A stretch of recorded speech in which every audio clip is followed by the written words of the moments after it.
Good morning, Abhijit. Hello. Yes, good morning, sir. Good morning. Good morning. We have a few minutes more, right? Yeah, Okay. it's 10:54 now. Yeah, right. I am here just to let you know. Okay. Okay, sir. Sure. Thank you.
Abhijit মোৰ ভইচটো শুনিছানে?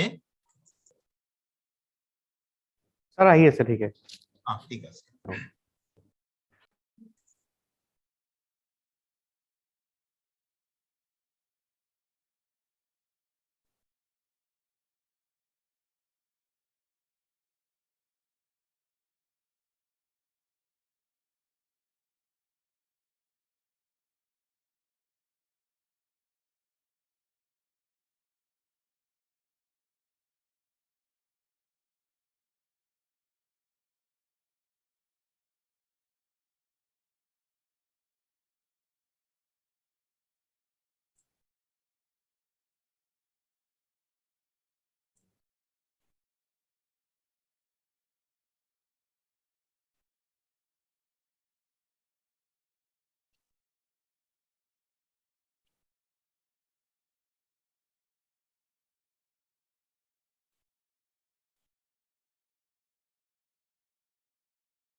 Abhijit, can you hear me? Sir, Okay, very good. sir, All good well? morning. Sir, can you hear me, sir? Yes, yes, yes. And I can see you Sir, also. hello. Sir, this is Abhijit Bhuya, sir. Uh, Hello. Sir, can you hear me, sir? You're, I can hear yes, you. sir. Now, yes, sir. I can Yeah. hear you now, sir. Great. Right, sir. So we are close to starting it, right? Yes, sir. Sir, we could start, sir, if you wish, sir. I mean, it's 11 o'clock. Sir, can we start now, sir? Did you say that there will be opening remarks by somebody on your Yes, sir. side? Yes, sir, definitely, sir. I'll do Yeah, that. I am ready. I'm All right, perfectly sir. ready. And I have already done the trial with your IT person. Right, sir. He has informed After me, sir. the opening remarks, I will be given the right to share, and then I'll put my PPT and I'll start off exactly as we discussed yesterday. Yes, sir. Our Honorable Vice Chancellor, sir, is also here with us, sir. He will be Great. offering his opening remarks, sir. Okay, sir. Very So good. then we will get started now. Absolutely. Okay. Good morning, everyone. I am Abhijit Mia, Assistant Professor in Political Science at KK Hendrik State Open University. I take immense pleasure in welcoming all our esteemed participants and guests to today's online talk. It is indeed a proud privilege for us to have in our midst today distinguished scholar and former diplomat, Ambassador Rajiv Bhatia, sir, who shall deliver a talk on an extremely relevant topic in the contemporary period, that is to say, geopolitics of the Indo-Pacific and Indian perspective. I take this opportunity to welcome Ambassador Rajiv Bhatia, sir, to our university. Sir, welcome to our university. Thank you. We shall now begin the program with the initial remarks of Honorable Vice Chancellor, sir, Professor Nipendra Narayan, sir, Sharma, sir. I request our Vice Chancellor, sir, to offer his initial remarks. Sir, over to you, sir. Thank you, Dr. Abhijit Mia.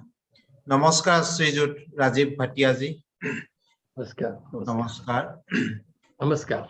Namaskar. Distinguished speaker of this session, Srijut Rajiv Bhatia, our esteemed colleagues in the university, the directors of schools of studies, faculty members, research scholars, dear learners, and other participants. This is indeed a great pleasure for me to welcome all of you to this special lecture being organized by our Pujya Kumar Bhuya School of Social Sciences on a very particular topic, on a very specific, important topic on geopolitics of the Indo-Pacific, and that is also in the context of India and Indian perspectives. And this talk is being delivered by Sejur Rajiv Bhatia, and eminent person who has got absolute command over the subject. And as we all know, this the entire scenario is changing.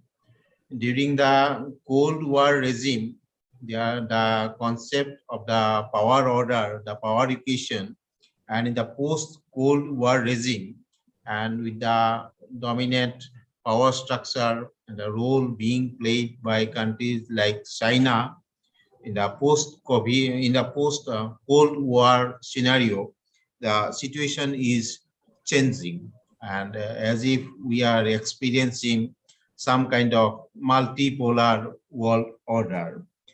And in this scenario, the role of Indo-Pacific, the geopolitical context, and the power structure, all these things are changing. And what happens alongside this, we have been experiencing a lot of changes in the way the trade and economies are functioning.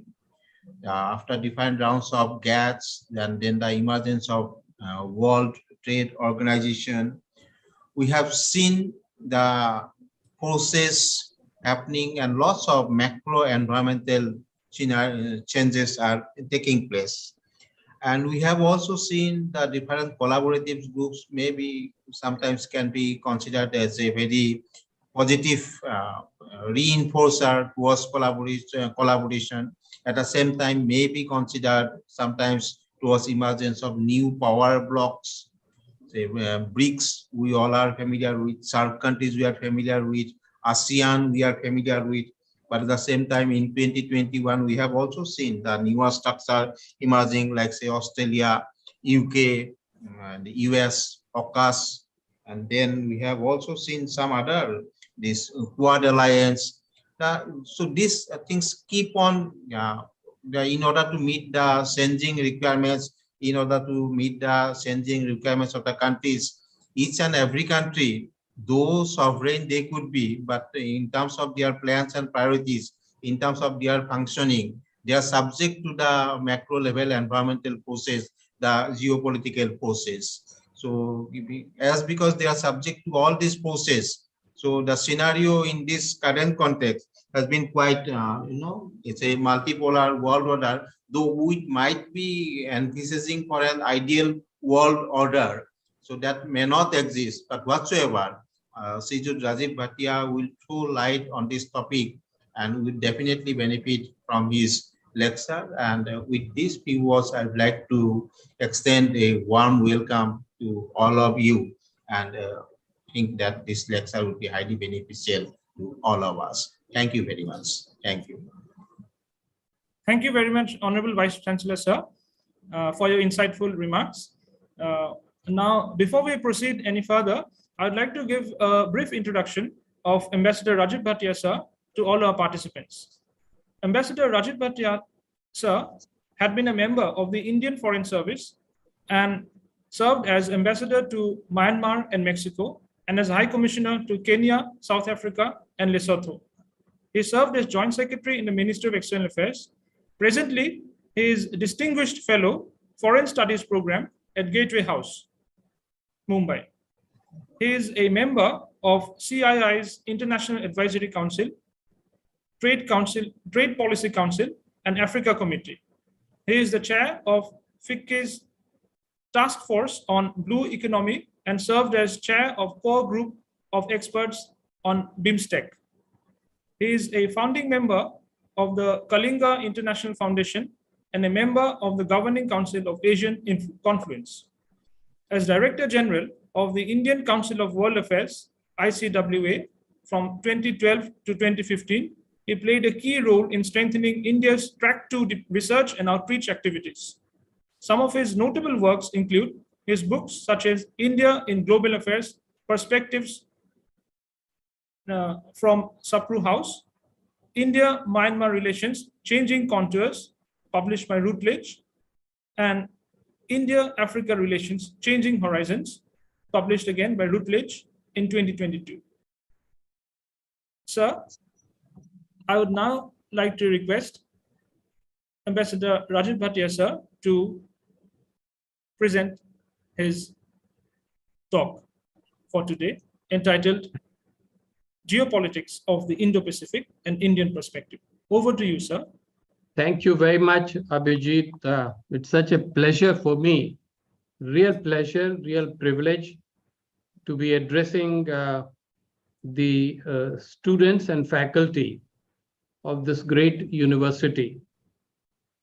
I would like to first of all begin by expressing my heartfelt gratitude to Professor Sharma, Vice Chancellor of the university, who has taken time from his busy schedule to grace this occasion with his presence and to make some truly meaningful remarks as a preface to my lecture. I also want to thank all the faculty members, Professor Joydeep Barua and Professor Abhijit Bhuyan, for thinking of me and inviting me to this occasion so that I can connect with students primarily of the Northeast, but perhaps also of other regions as well. This concept of open university is a very good one. And now the marvels of technology have made things possible which were not so easy or so feasible in the past. Here I am sitting in Noida at the periphery of Delhi, the capital of India. And my voice, I hope, is reaching out to the offices and the university classrooms or to the homes of my listeners.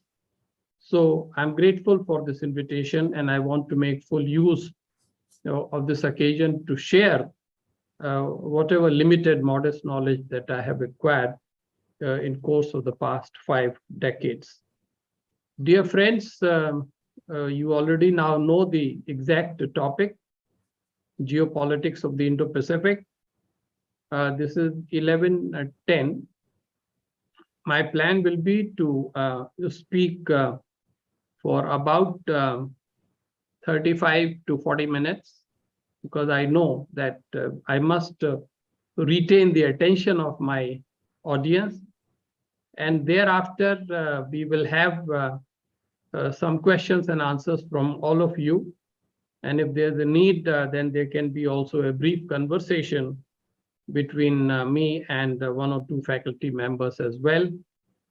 We will take this right up to 12:30, exact time when we will finish it. So I hope all of you have had your breakfast and you're fully with me.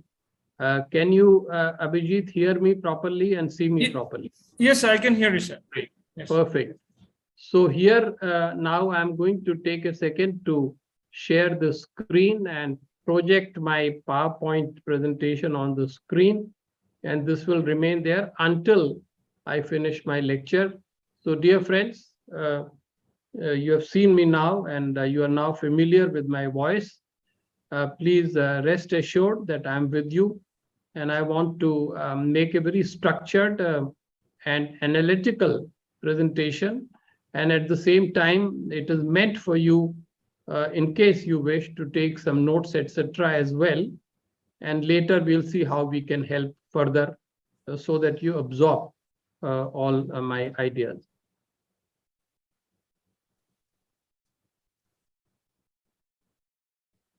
Okay.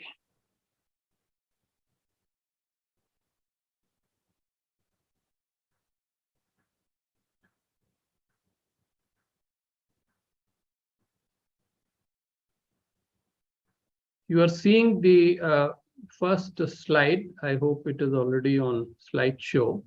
Yes, sir. It is visible, sir. Yeah. Great. And I want to begin by saying that the idea of conceiving this lecture is really an innovative one, because this helps me to serve as a bridge between 3 institutions today. You have, of course, your university, and I hope we have got the right photograph. And then you have side by side the part of South Block in Delhi, which houses the Ministry of External Affairs. Right. I must bring this up here because this is the institution which is part of the government of India. I worked for 37 years. I joined it as a young man when I was 24-year-old, having cleared the Indian Foreign Service examination in the first instance. And I left it only when I retired at the age 60, which is the mandatory age of retirement for all government officials in the central government. So what I learned and what I gained by way of experience in the field of foreign policy and diplomacy is the result of this great opportunity I was given to serve the nation through my work in the Ministry of External Affairs. So it must be here. And then you are seeing the emblem of Gateway House. This is a prestigious, although small, think tank based in Mumbai, the business capital of India. It's a unique think tank. It was established by 2 women over a decade back, somewhere around 2009. And it has done some very good, solid research and outreach work. I've been working with them since 2016. And the leadership of Gateway House is very pleased that I have this chance to connect with you all. Now, as you know, the purpose today of this lecture is for me to analyze for you a complex and evolving situation or a subject. So those two adjectives are important to note. It is a complex one, and that is why we will approach it systematically. We will define the basic things and then see how much we can build on it. And it is an evolving subject, which means it's also a subject of current affairs. Things are happening week by week, day by day. And therefore, my hope is that after this lecture, when you continue to read your newspapers and get your news from the digital means, all that will begin to make a little bit more sense. And here, when I say IFP, I would like to start by making a few general comments on the Indian foreign policy. And this is still part of the introduction. Why Indian foreign policy?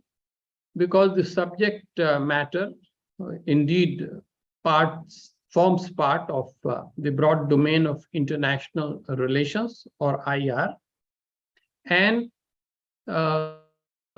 something that is very relevant to the students of Indian foreign policy. Now here, I would like to talk a little bit about India's foreign policy, and maybe, in fact, if there is a requirement later, and I'm not seeking it, but I'm just making a suggestion, that Indian foreign policy itself is such a complex and broad subject that, in future, if there is an opportunity, I'll be very happy to speak on the Indian foreign policy itself to this audience. But in a nutshell, today, Indian foreign policy is as old as independent India, 75 years. It's a policy which has been designed to protect the national interests of India. And national interests do not really change. Sometimes their definitions and their interpretations may change slightly, but fundamentally they remain fairly constant. But that explains why our policy has been marked by a very strong degree of continuity, regardless of the change of governments. And yet, we have to remember that it is a continuity which is mixed with some change. Why the change? Because the international situation, the world affairs, the world itself, it is constantly changing.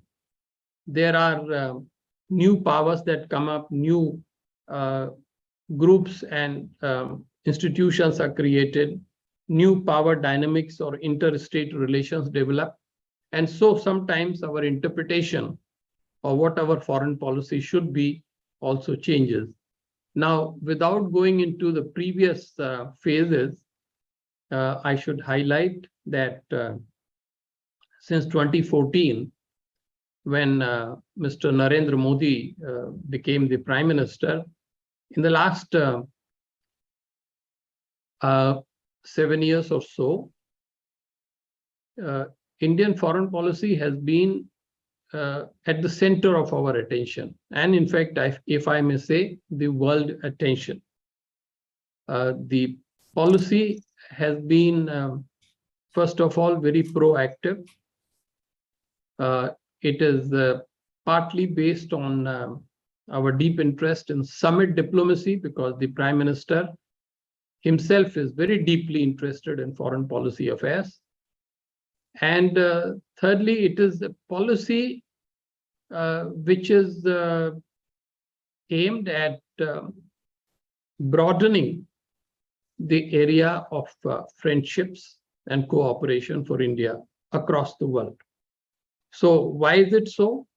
It is so because India has a world view which has really expanded over the years as India's economic strength has grown in the decades since our economic liberalization program began in 1991.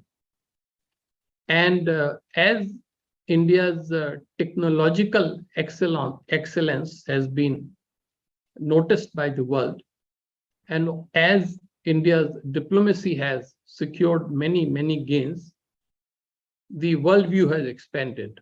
And therefore, it is normal for an Indian foreign minister or an Indian diplomat to take interest in the world ranging from Latin America to South Pacific, and from Scandinavia in the north to the southernmost part of Indian Ocean and even Antarctica.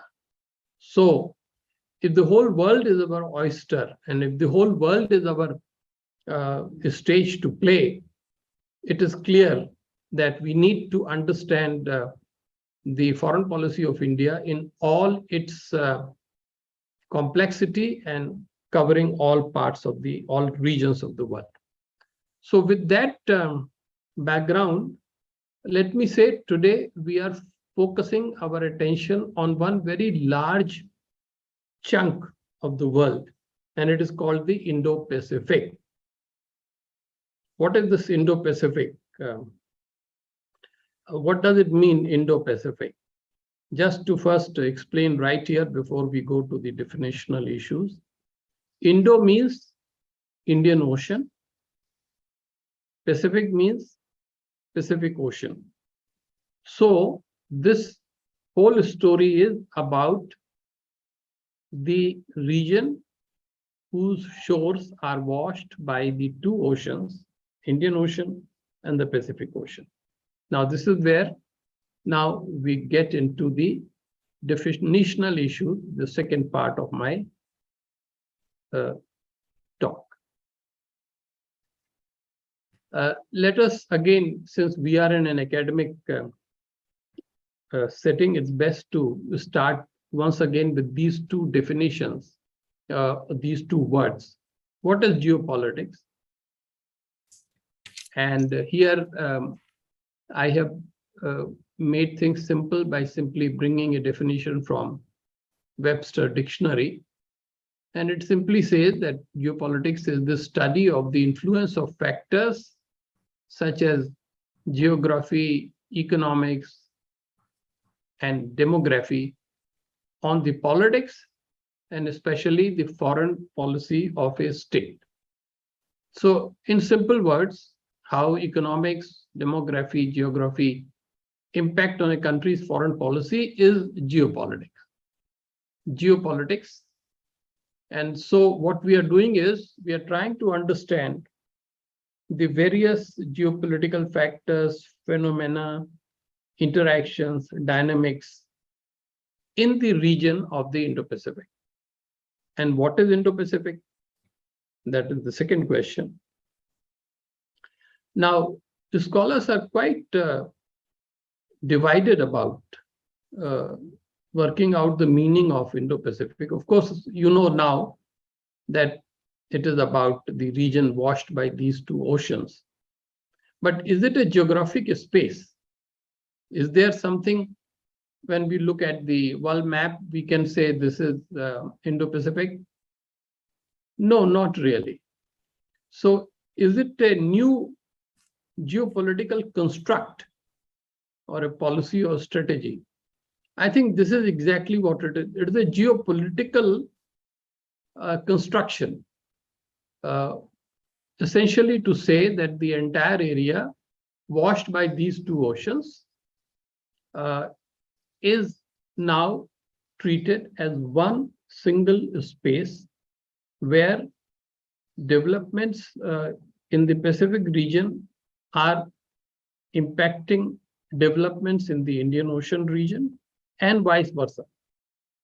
What happens in the Indian Ocean impacts on the developments in the Pacific, and reverse is also true. So we can, for the time being, just accept that it's a new geopolitical construct. And from that construct, eventually governments make their own policy and strategy, which also they call as the Indo-Pacific. We will begin to understand this a bit better once we get out of this theoretical framework. Now, Indo-Pacific will be better understood if we look at the older concept, which is called Asia-Pacific. Asia-Pacific. It's a very interesting concept, Asia-Pacific, which basically is shown here. It ran from somewhere the middle line of the Pacific Ocean, because this is America, so close to American coast. But it was considered to be here up to the Southeast Asia. This is the other line. In other words, it did not include India. That is the central point. Asia Pacific was the Pacific coast of America and that part of Asia which stopped at India. So it had Korea, Japan, coastal China, and Southeast Asia. This was the concept of Asia Pacific. And you are not old enough to remember, but I remember that a very famous newspaper, the International Herald Tribune, they used to often use the word Asia and exclude India from it. For them, Asia ended at Thailand. So this was quite strange to my eyes and ears as I was growing up in the Foreign Service. And therefore, when roughly about 12 or 13 years back, scholars began to talk about Indo-Pacific, and it was a broader concept, I felt very happy. But then now, the question is, Indo-Pacific still begins from the western coast of America, but where does it end? This is where scholars disagree again, and the governments disagree again. Broadly, there are two views. One is the view favored by the Americans, who say that Indo-Pacific is Asia-Pacific plus India. That means, in a simple language, they said it's an area which runs from Hollywood, which is located, as you know, on the western coast of America, and Bollywood, which is there in India. So this was an easy definition to remember, from Hollywood to Bollywood, and this is largely the American definition. But another view is, which is favored by India and the Indian government, that Indo-Pacific runs from eastern shores of Africa, which is here, to the western coast of North America. Okay, that means it goes beyond India, includes all the Indian Ocean states, and also include coastal littorals of Africa like Tanzania, Kenya, South Africa. So this is the difference. This one, Asia Pacific, no, forget Asia Pacific. The American definition of Indo-Pacific is narrower, stops at India, and Indian definition is broader. It includes Africa and the Indian Ocean states. So in simple language, we began to say that Indo-Pacific runs from Kilimanjaro. Kilimanjaro is a mountain on the eastern coast of Africa. Yeah.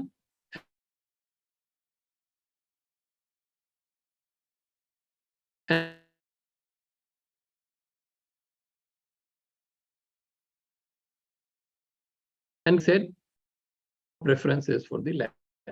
Okay, that is the definition part.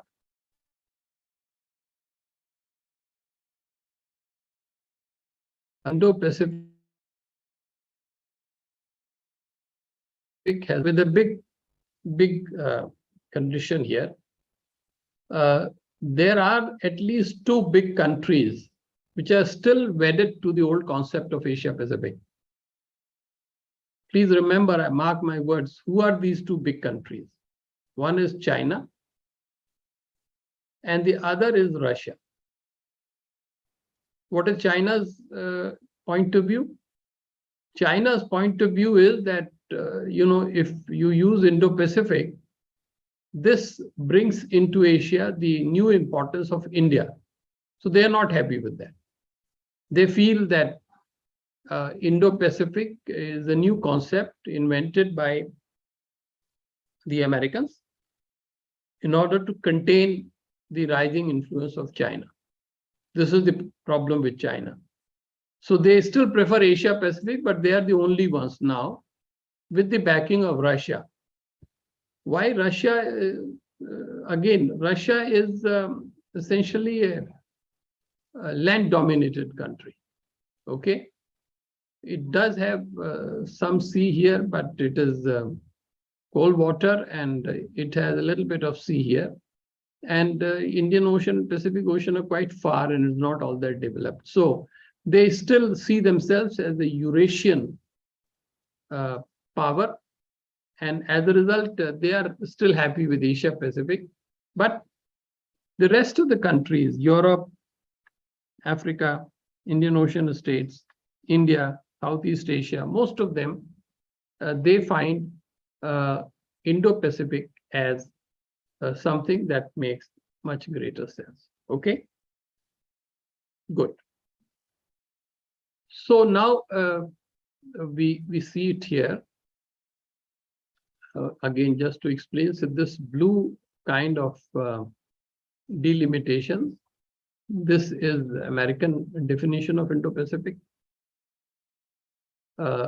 Whereas in addition to this, this dotted red lines also, in our view, include in Indo-Pacific, and it includes, the whole Africa and Indian Ocean states, and even the Gulf region.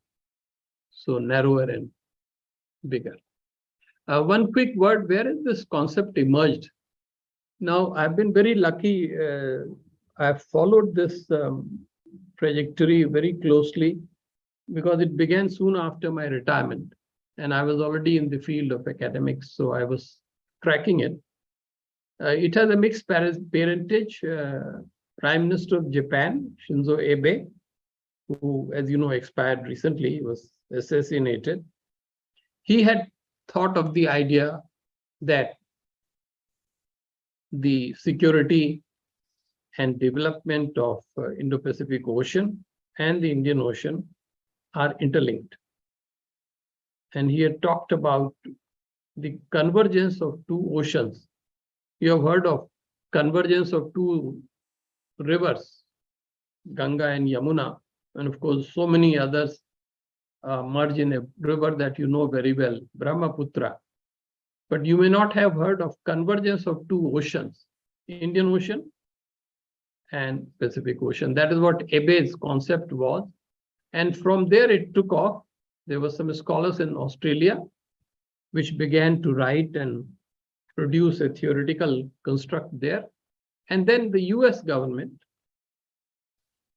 took off and supported this idea. And that is how eventually India also bought. And these four countries have been very clearly pushing and advancing this concept. So this is the origin or parentage of the concept. Now here I come to the third part, and this is the heart of my presentation, key trends in the Indo-Pacific. What exactly is happening in the region? How has the concept been evolving? And here I want to present to you a very systematic point of view so that you are aware. But before I come to the trends, a quick look here is also important. India, Asia, and the world. That is, what is India's position in Asia and the world? So I hope you can see this second chart, it is showing that there are top 5 economies in the world. India is the number 5 with about $3.5 trillion economy. Okay. And you still have to clear Germany, Japan, China, and US. These two are the biggest economies, US and China, and we are at number 5. So this is one way to look at it. Of course, this is GDP. It is not GDP per capita. Per capita wise, we are still far behind. But in terms of the global size of economy, we have become number 5. And the other is the Lowy Institute, which is an institute in Australia. Every year they publish their Asia Power Index. And this again shows that in Asia, the number 1 power, comprehensive power, military, economic, diplomacy, is US, then China, then Japan, JP stands for Japan, and then India, and then Russia. So we are at number 4 in the Asian power metrics. This is just to remember where we all stand today. Okay. And now we can also, before going to the trends, this is another slide I have prepared for you to show you the importance of the Indo-Pacific. The entire area, the countries, the maritime space, all that put together, it shows that Indo-Pacific represents 2/3 of the world population and nearly 2/3 of the global GDP. So which means that if you can understand the Indo-Pacific and what is going on here, you have really understood 2/3 of the world. And it's very important for India in particular, because 50% of India's trade is centered in the Indo-Pacific, and 90% of the energy resources travel through this. So importance, I think we need to keep in mind, okay? Now we come to the key trends, and I have pinpointed some 6 or 7 trends. I will be brief because I'm keeping an eye on the watch. And if there's any interest on any point, I can elaborate it later. I just want to hold your attention so that I don't lose you. So the first trend is China's rise and their aggressiveness all around their periphery. China, as you know, is a big country, and they have a lot of disputes with their neighbors. They have problems with India, as you already know, as we all know. They have problems on the other side with Japan. Then they have a lot of problems with the Asean countries with regard to the South China Sea.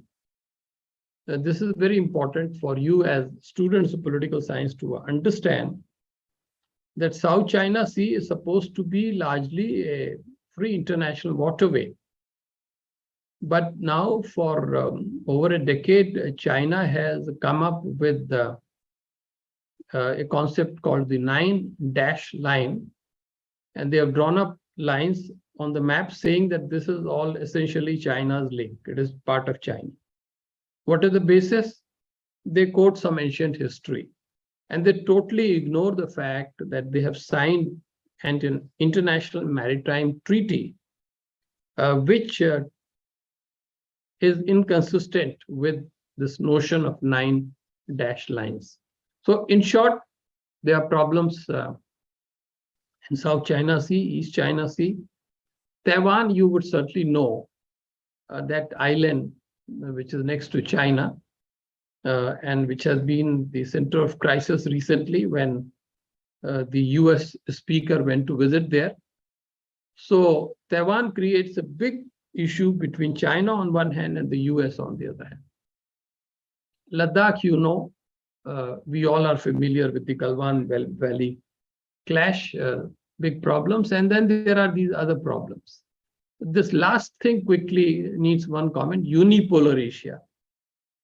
China's policy essentially is working to at least dominate Asia and make it where only one power center exists, that is China. And that creates a lot of problems for other countries, particularly for India, because India believes that not just in Asia, but in the whole world, there should be several centers of power. That means the world should be multipolar and Asia should be multipolar. So that is the problem or issue with China. Second, what has been the US response? So I say that US is a status quo power. China is a revisionist power. US is a status quo power. US is number one today in terms of military power, economic strength, technological innovation. But it is feeling insecure because China is trying to press and finally trying to press ahead of America.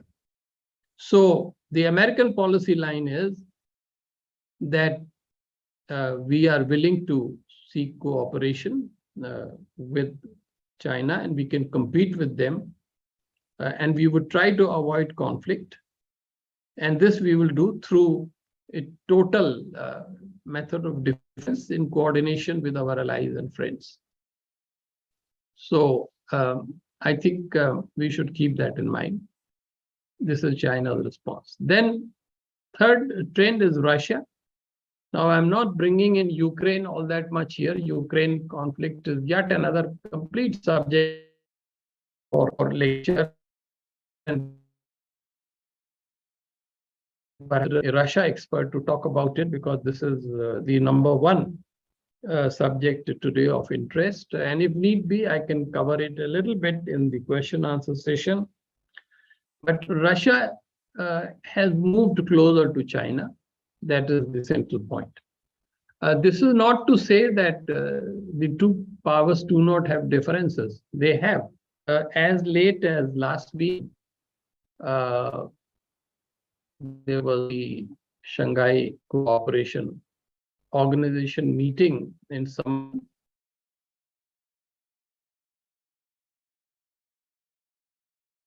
they were uncomfortable with the Ukraine war is being fought.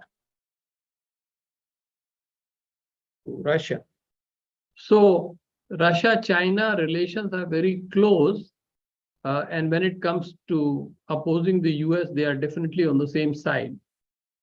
But Russian experts point out that is experts on Russia in India point out that China and Russia may not be friends in the long term. Then the fourth trend is about the Quad powers. What is Quad? 4 countries which have built up a coalition, and these are US, Japan, India, and Australia. US, Japan, India, and Australia. Okay. And these powers they're all democracies. They want to have a free and open Indo-Pacific, which means basically a peaceful region where maritime security is ensured for everybody and where every country has an opportunity for economic development equally. So this is the vision that Quad powers have. In simple language, they are there to curb the influence of China. They are there to make sure that China does not become a bigger problem than it already is. Okay. Of course, Quad is not a military organization. They focus on cooperation on peaceful areas. All these are listed here. They did a lot of work for vaccine partnership in the COVID time. They look at cyber security. They try to do infrastructure coordination. They have launched special scholarships to connect the youth of these 4 countries. So all those things are there, and Quad has made a lot of progress in the last few years, particularly since Biden became the president 2 years back. But this is the trend. You cannot study Indo-Pacific without fully understanding what the Quad is doing.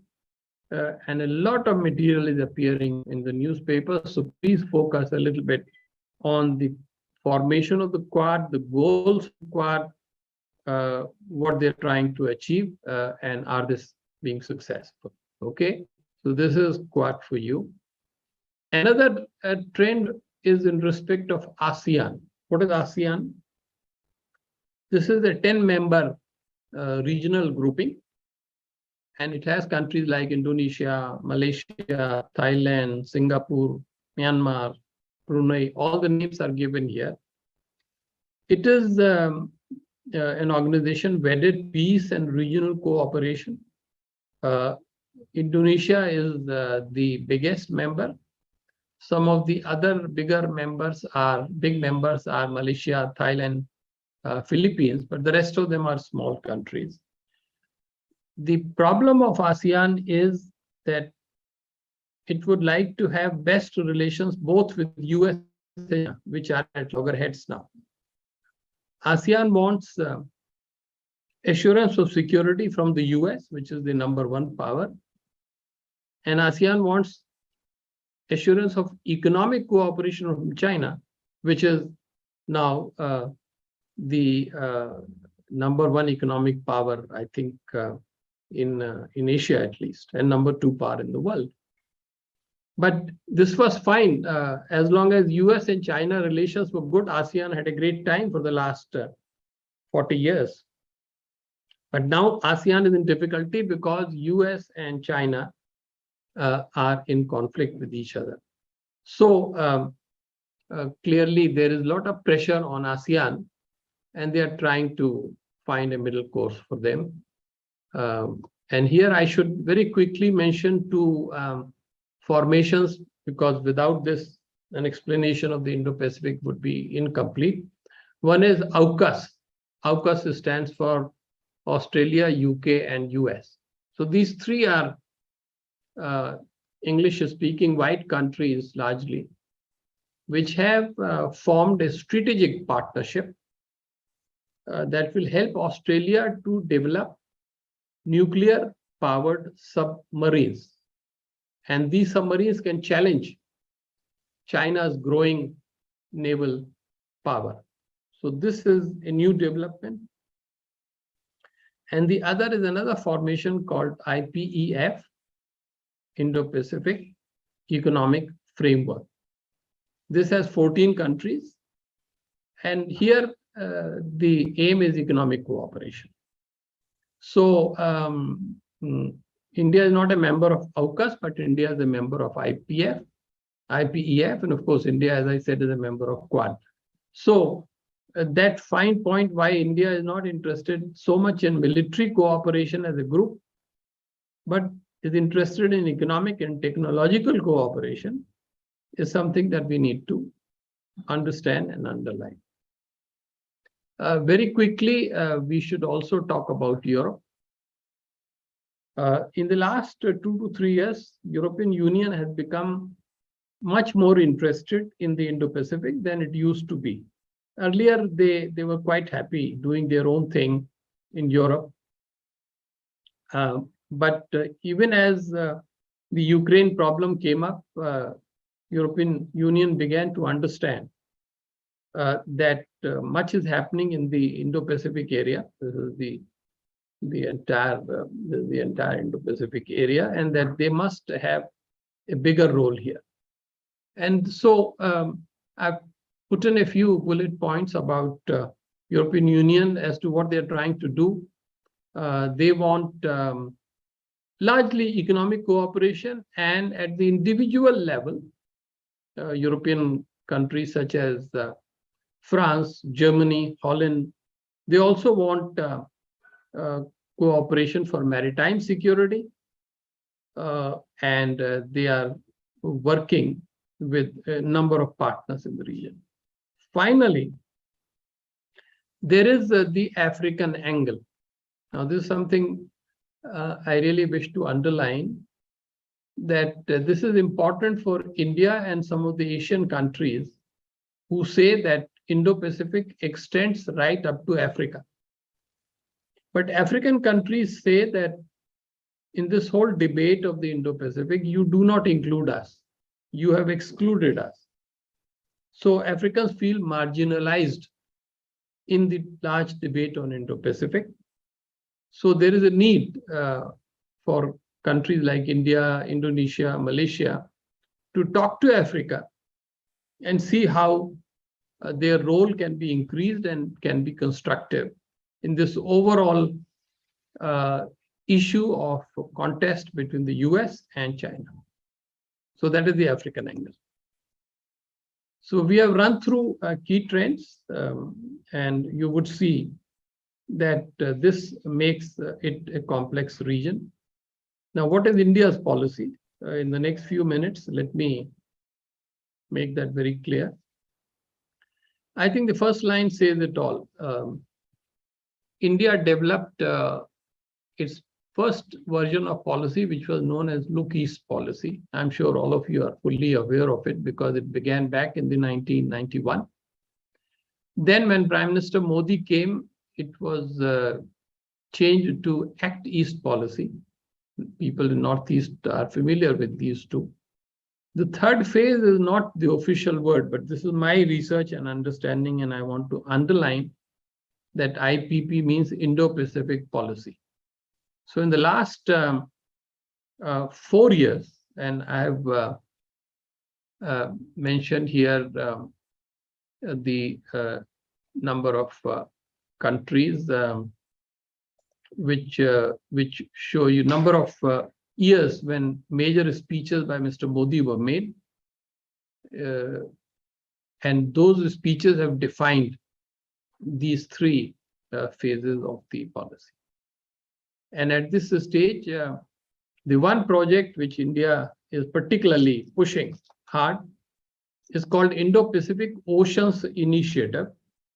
Now, you people staying in Northeast, you are still a bit far from the ocean, but you're not very far from the Bay of Bengal.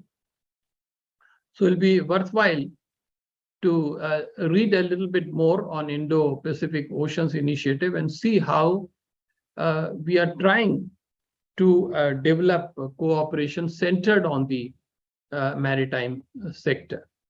And for your benefit, I have chosen this quotation from Dr. Jayashankar's latest speech he delivered at Chulalongkorn University in Thailand, where he defined our policy in one paragraph, and it'll be useful to study and ponder over this paragraph.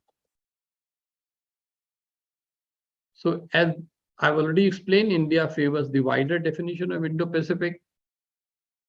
India's plan A, or the preferred plan, is to have cooperation with all, including China. But we have a plan B, and that plan B is that if China cannot be convinced to cooperate with everybody, then an anti-China coalition has to be strengthened, and that is Quad. Even yesterday, speaking at the US, Dr. Jayashankar said that our challenge is to manage China. So whether you manage through plan A or plan B, that is New Delhi's choice. That will depend on the circumstances. But we have a challenge that we have to. And of course, India is keen to build bridges with all regions, Europe, UK, Africa. So at this stage, dear friends, let me conclude. I've already actually done about 40 minutes. And all that I'm saying is that Indo-Pacific has to be understood in the context of COVID-19, economic slowdown, and Ukraine, the three big happenings in the last 2 years. All that has happened is that India has been very alert, very active on the world scene, and as a result, India is emerging as the balancer and as an influential leader on the Indo-Pacific stage, and indeed on the world stage. So in that context, I want to again draw your attention that India is entering a very, very important phase in its diplomatic history. Next year, it will host 2 big summits Shanghai Cooperation Organization, and G20. And therefore, for you as informed citizens of India, and of course, as scholars of political science, international affairs, Indian foreign policy, it is simply inescapable. You cannot avoid it, but to study the developments in the Indo-Pacific. I hope this detailed presentation, structured, systematic, point by point, will help you to understand developments in the future. And I'm very much available for any kind of questions that you may have. Okay, thank you very much.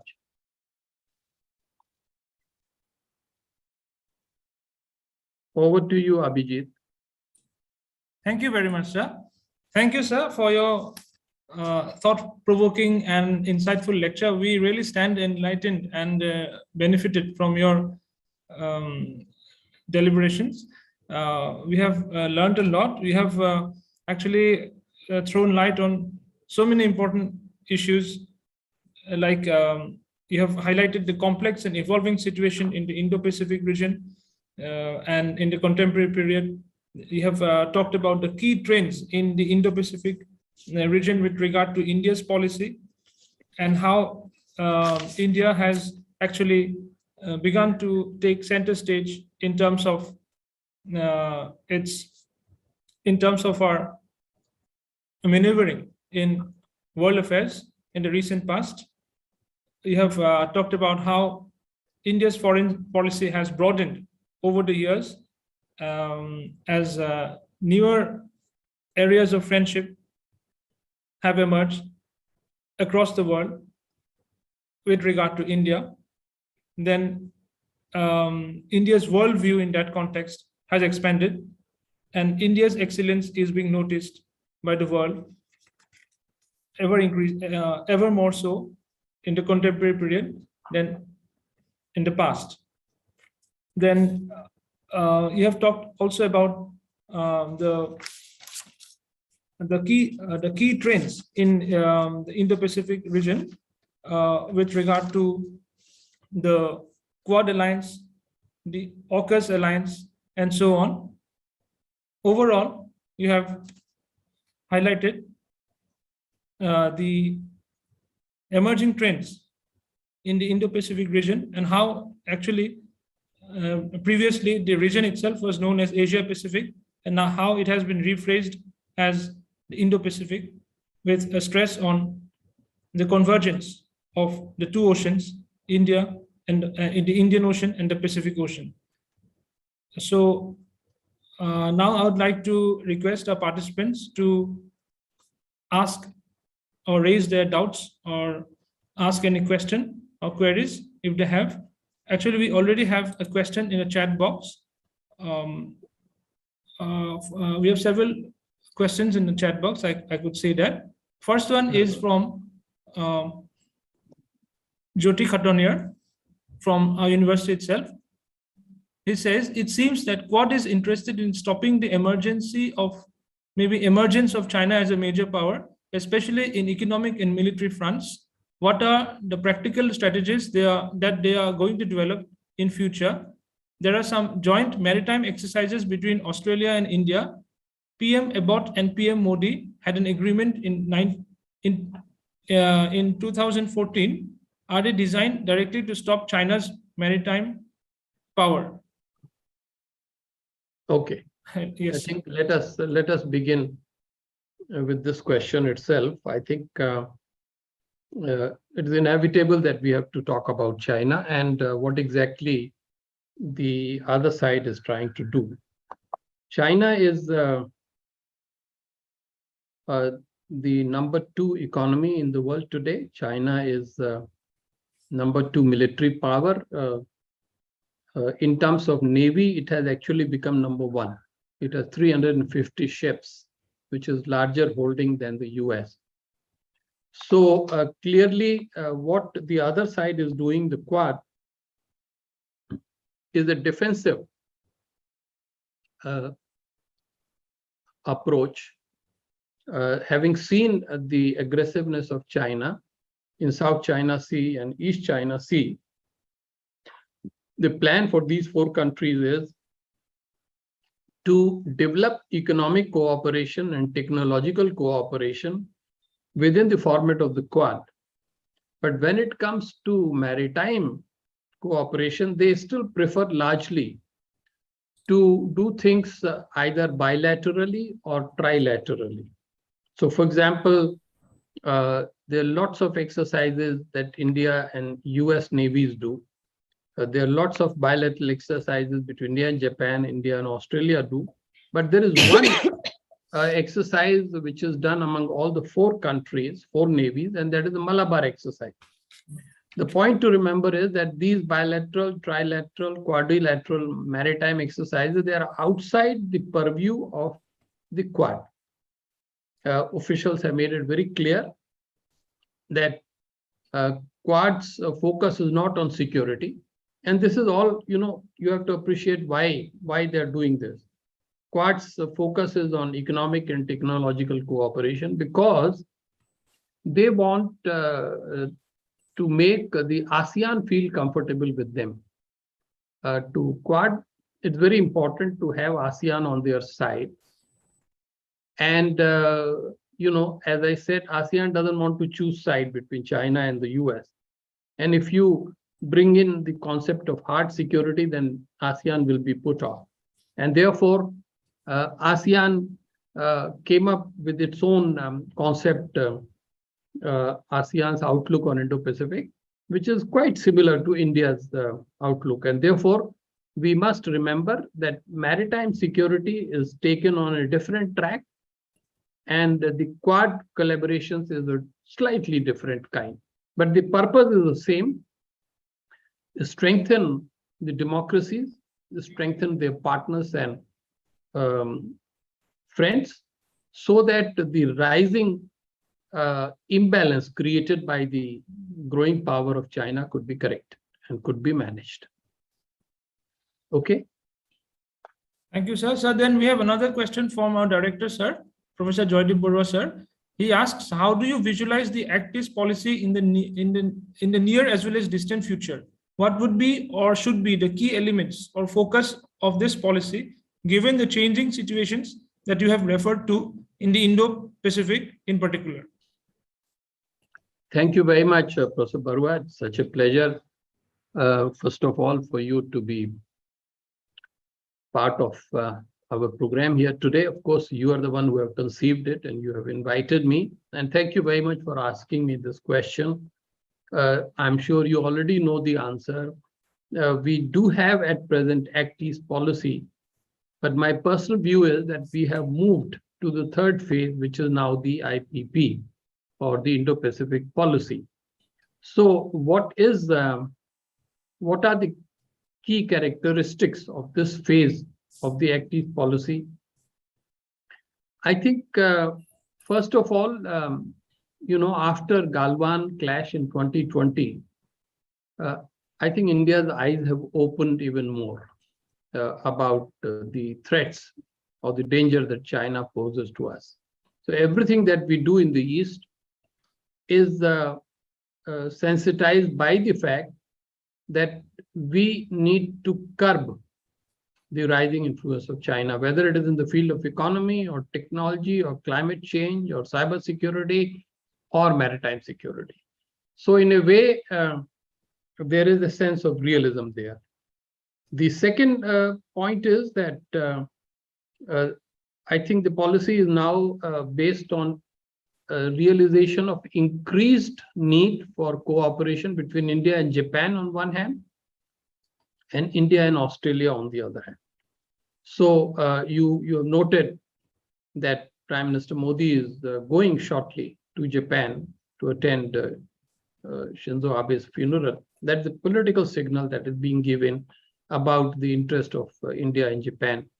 And with regard to Australia, I think in the last 5 years, there have been so much happened in the bilateral relationship, including the early harvest FTA, that we can say that Australia-India relations are in a new phase altogether.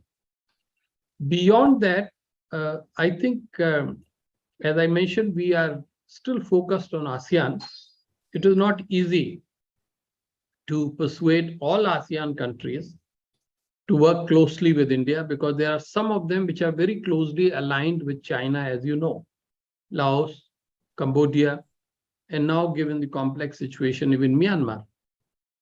But then there are other countries, Philippines, they have just bought BrahMos missiles from India. There's a big strategic development.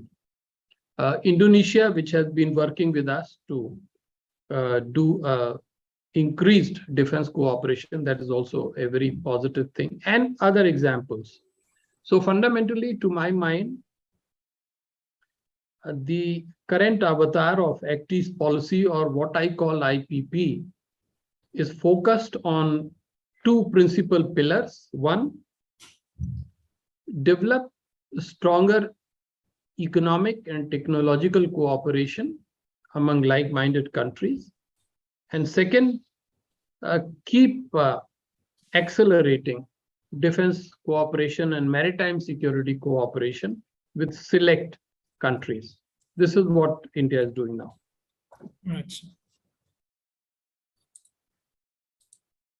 Thank you, sir. Then we have another question from Jahnavi Devi.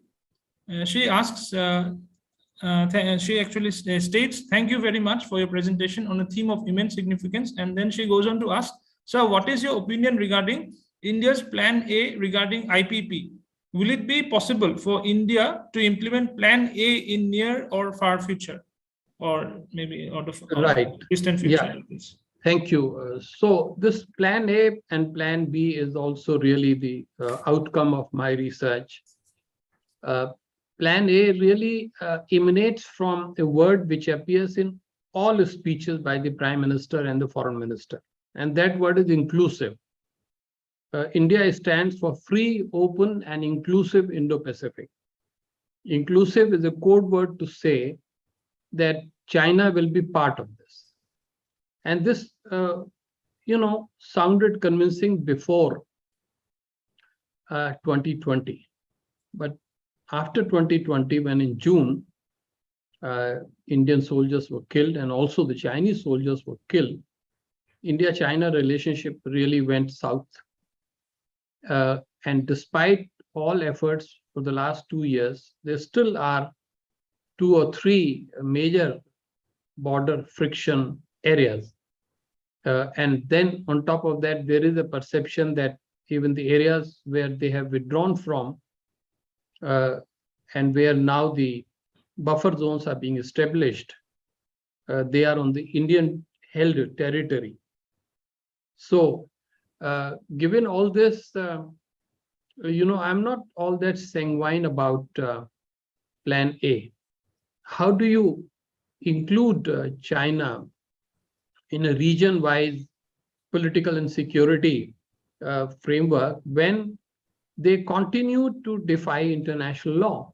And therefore, my way to understand what India and other countries doing is to call it Plan B, which is to say that we will have to do things directly to curb and counter the Chinese influence through whatever methods that are available to us. And that's why, exactly as Professor Abhijit Bhuyan had told me in the beginning, that, sir, please help us to understand Indo-Pacific with a focus on China. This is exactly where it is. Plan A, cooperate with them. But if that doesn't work, Plan A, be ready to strengthen the anti-China coalition and all efforts to counter China. Thank you, sir. So then again, Shruti Shruba Bharali, she asks, "Sir, although India is a partner of the US in Quad, what do you think regarding the recent F-16 fleet sustainment that was given to Pakistan by US and which India has opposed? Do you think this was a one-time transaction, or do you think this represents a strategy of the US to cause disturbances in the Indian subcontinent region and manage India since it is emerging as the 5th largest economy?" So actually, I was also thinking along those lines. I would like to hear from you, sir, regarding this I have a different perspective from the perspective of the person who's asking this question. I think he or she may be influenced generally by the regular media headlines on this subject. First of all, the world does look different from Washington and Delhi.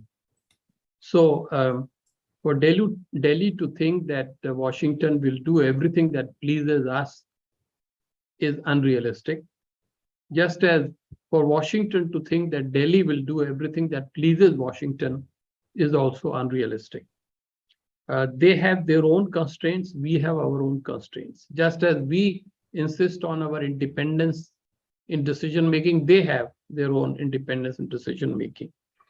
Second, the short point is that Pakistan remains an important partner for the US, partly to deal with the surrounding region, the Gulf, Afghanistan, the rest of it, partly to make sure that Pakistan does not totally go and sit in the Chinese court. So that is the American compulsion. And the third is that there is a long-established relationship of trust and cooperation between the Pakistani military and the Pentagon in the US. Therefore, as a result of all this, these fighter jets have been given to Pakistan. Obviously, New Delhi is not happy. It's not in our interest. So India has already conveyed its concern, protested. But my point is that this is where the matter should end and we should move forward. India is now not an insecure country. India is a strong, powerful, confident country. And Pakistan is not what it used to be. Pakistan has become a really weak country, a country where 1/3 or more of the land is lying underwater, a country which is economy is collapsing, a country which is finding very difficult to run BRI with China, which has become a liability. So I would urge our scholars to recognize that for us, Pakistan is a threat, but our number one threat is China. And therefore, we should begin to trust our American partners. It's only by trusting them and not distrusting them that India-America cooperation in the Indo-Pacific can be furthered. All right, sir. Thank you. So actually now I have a question for you, sir. So actually I was just wondering, because we have this policy which was launched by Prime Minister Narendra Modi very recently, namely the Sagar policy, sir, security and growth for all in the region. So can we synchronize this policy with the Quad Alliance or the activities that are being undertaken by the Quad Alliance? And secondly, another part of my question is, could the Quad Alliance in itself be, could it be, transformed into a military alliance, or could we see it being graduating into a military alliance somewhere down the line, sir, in a few years from now? And what implications would that carry, sir, if it so happens? Okay, sir. Thank you very much. So first of all, about Sagar, you saw from my presentation, it is mentioned there. I did not elaborate it much, but you remember this was articulated by the Prime Minister during his visit to Mauritius in 2015. Yes. Exactly, sir. That was the time when we were very much into cooperation with all phase. We still had very much hopes that China will play ball and be adhering to rules and regulations in international law. But much has changed between 2015 and now.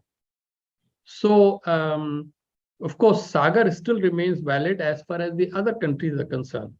Security and growth for all in the Indian Ocean region and in the Pacific region is still very much our policy.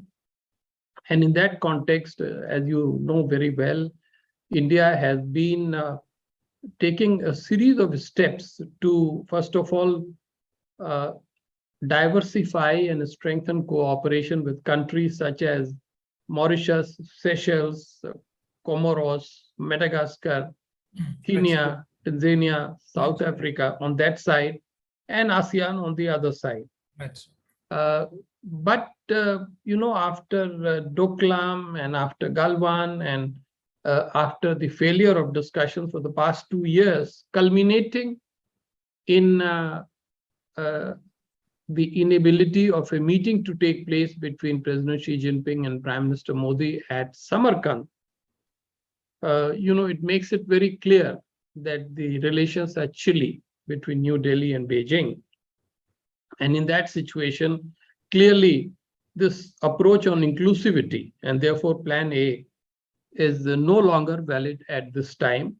And therefore, we have to keep thinking about going beyond Sagar, going beyond what was stated at the Shangri-La dialogue in 2017, and focus more on what Dr. Jaishankar had said at the Chulalongkorn University in Thailand. So this is my answer to your first question. Thank you. The second question is very interesting, and I should not presume to know the answer fully. Let us begin by saying that initially Quad was very much covering maritime security in its ambit. But I think once Biden came to power and the perception in Washington became clear that we have to cultivate ASEAN too, very quickly after the first summit, and as you know, 4 summits have taken place, 2 physical summits and 2 online summits, it became clear that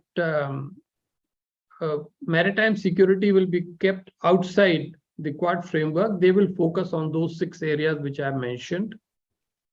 And therefore, that has been the present position. But your question is, can the Quad alliance develop into a military alliance? Transform into military alliance, exactly. Yeah, so first, at this stage, it is not an alliance. It is only a strategic partnership, right. for economic and technological cooperation. But can it develop into a military grouping or a military bloc? Or as some critics say, can it become the Asian NATO? Actually, Chinese think that it is already a Asian NATO, which is completely wrong reading of the situation. So I won't presume to know the minds of the policy makers, but I would say that, traditionally India is extremely wary of military alliances. India likes to stop at the strategic partnerships. And I think that probably will still continue in future, but that does not prevent India from developing bilateral relationship of the kind that helps it to fulfill its security and military responsibilities. So I'm leaving that room for improvement and maneuver. And yet I think we have to note, which I mentioned earlier, that there's only one example of military exercises, naval exercises, that is taking place involving all the 4, which is Malabar. Right. So in effect, what seems to me is that if things really get bad, it is quite possible that military cooperation may have to be at the level of 4 countries, but we are not there yet. And I think for the time being, the judgment is that working with 1 or 2 countries only, we can fulfill the responsibilities and manage the challenges. That is where we are. Thank you very much, sir. Yeah, Yes. yeah. I don't think we have any more questions. Well, let me urge. Yeah. Let me urge the students once again. I mean, we are still at their disposal. Yes. I could have elaborated everything in even greater detail. but I wanted to leave enough time for questions. So Yes. while I'm going to speak for 2-3 minutes more, I earnestly request the students, at least 2 or 3 of them, to come out or come up with some questions. Meanwhile, let me make a couple of points of a general nature.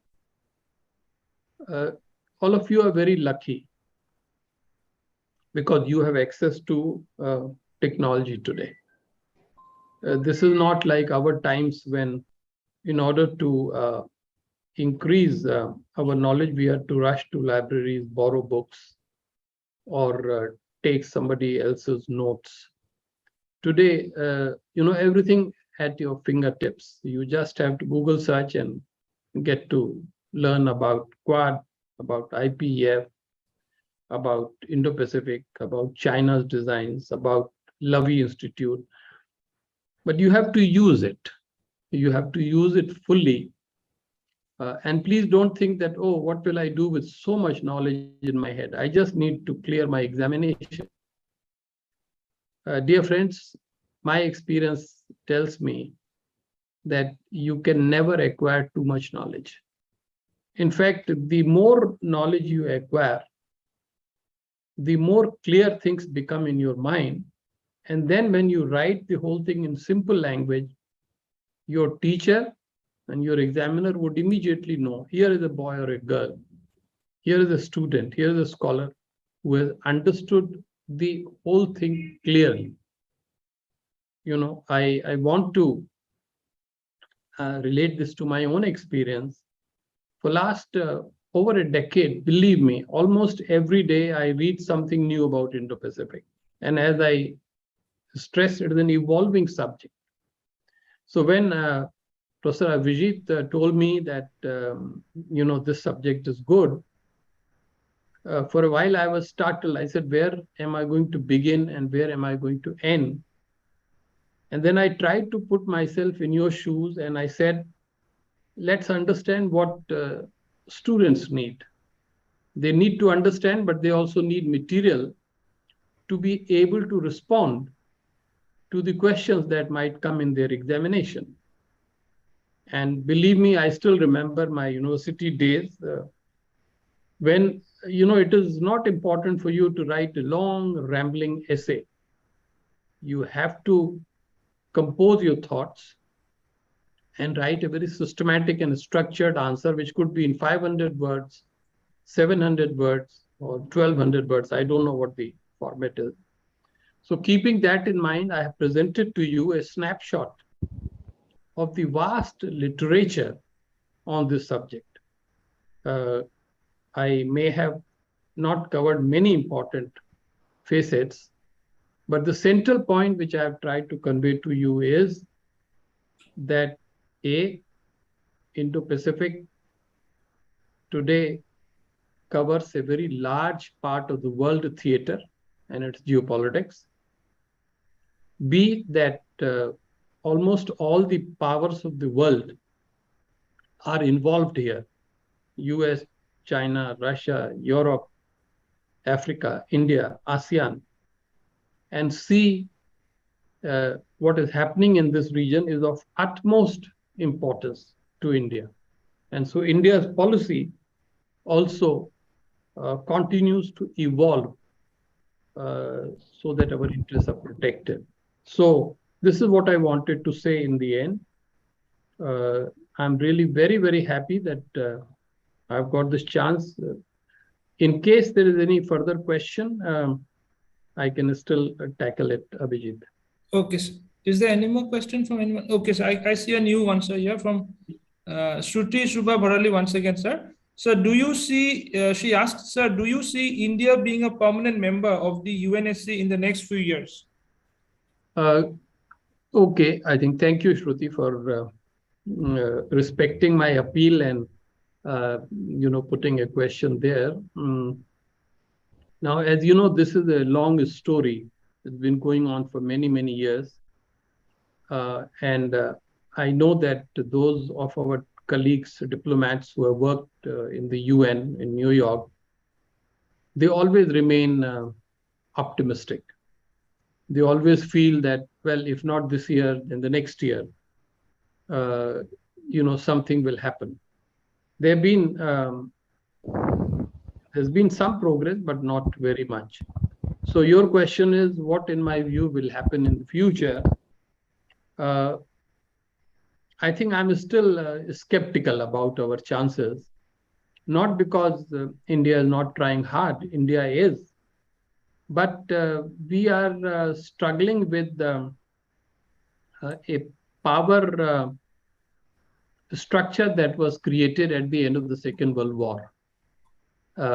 And that structure has really broken down with Russia and China going their own way and the other Western powers going their own way. And in fact, now, as you have noted in the last 2 or 3 days, the dangers of even a nuclear war have gone up, with both President of Russia and President of US talking openly about this subject. So in this light, honestly, I don't see any serious consensus developing among the permanent members of Security Council, and therefore our chances of becoming a permanent member have further dimmed. But on the other hand, India's importance as a key player on the world stage continues to increase. And as I said, in 2023, when India, in fact, from 1st December this year, when India becomes the president of G20, this will be a shining moment in India's diplomatic history. And I would hope Shruti and your other colleagues will really take more interest and deepen their knowledge about India's role in world affairs. Thank you, sir. So we have one final question from, again, Professor Joydeep Barua, sir. So he asks, it seems to me that Japan has a deep and increasing engagement in the region, which are more subtle and track to in nature. How do you see the role of Japan in balancing the power order in the Indo-Pacific? Thank you very much, Professor Barua. I think, yes, Japan's role needs to be explored and explained in much greater detail. Japan has tremendous potential to play the role of a big power in Asia. But it seems to me that the ghosts of the Second World War is still haunted. Despite Shinzo Abe and others, they have still not changed their constitution. They still have a self or a defensive army. On top of that, they have in the past invested so heavily in China in terms of their companies investing there, their transfer of technology, and the trade relationship between China and Japan. So that acts as a constraint on what Japan can do to counter China. And yet, there is no doubt that Japan is very unhappy with China's aggressiveness, with China's role in the recent years. And that is the reason why Japan has moved closer to India and is busy deepening its alliance with the US. So looking at these two contradictory trends, I would say that we have to continue cultivating Japan very closely. This is where I hinted. There is not only personal respect and love for Shinzo Abe, but to give a political signal to the post-Abe rulers of Japan that there is a much brighter future and unexploited potential in the Japan-India relationship that Prime Minister of India is paying a visit. So I would agree with the premise of your question. We must watch Japan carefully. And sitting especially in the Northeast, I can add this, that Japan is very interested in your region. They are doing a lot of work there. I think our scholars and our officials need to keep developing the northeastern pillar of India-Japan relationship in a big way. I've had the chance to write about it and work for it. And I think every opportunity that we have to connect with Japanese diplomat, representatives, civil society, that should not be missed. Right, sir. So, sir, thank you very much, sir, for responding to our queries and dispelling our doubts so wonderfully. And sir, we all stand, enlightened and benefited, like I said before.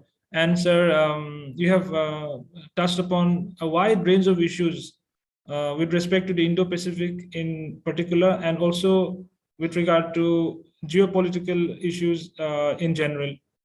So thank you very much once again, sir. Now, may I request my colleague, Jahnavi Devi, to offer a formal vote of thanks, and then we'll conclude the session. Thank you very Over to much. you. And let me just say that you Yes, have been a terrific anchor. Thank you very much. Thank you very And much, sir. moderator. And moderator. Thank you very much. Thank you, sir. Okay, Jahnavi, now you can go ahead. Just unmute yourself. I think You're Jahnavi, muted. we You're can't hear you. You're muted, perhaps. You're muted. Yes, unmute yourself, Jahnavi.